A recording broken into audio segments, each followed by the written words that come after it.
Matumal pa ang bentahan ng ilang school supplies sa Divisoria kahit mababa ang presyo nito. Price check tayo bago nyo yan i-add to cart. Sa unang balita live ni Jomer Apresto. Jomer!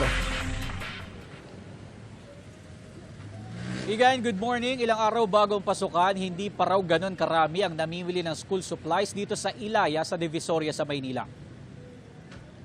Medyo matumal pa raw ang bentahan ng school supplies sa Ilaya, Divisoria. Ayon sa tinderang si Benja, noong ikalawang linggo pa ng Mayo sila nagsimulang magbenta ng mga ito.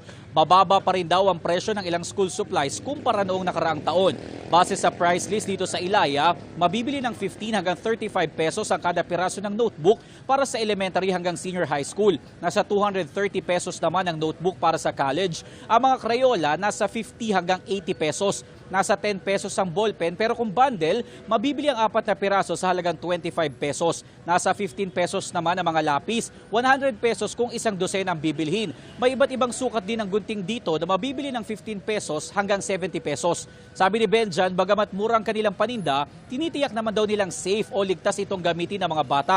Kung wala pang bagang inyong mga anak, meron din sa Ilaya na mabibili ng 150 hanggang 250 pesos sa mga backpack. Nasa 500 pesos naman yung may gulong. Mayroon din mga black shoes dito na mabibili ng 400 hanggang 500 pesos. Hindi naman po na masyado matumal, pero hindi rin po masyado mabenta.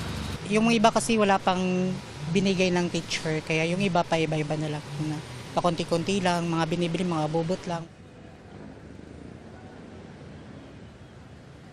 Igan, sabi ng ilang tinderang nakausap natin, maiging bumili na ngayon dahil posible raw tumaas ang presyo ng mga school supplies habang papalapit ang pasukan.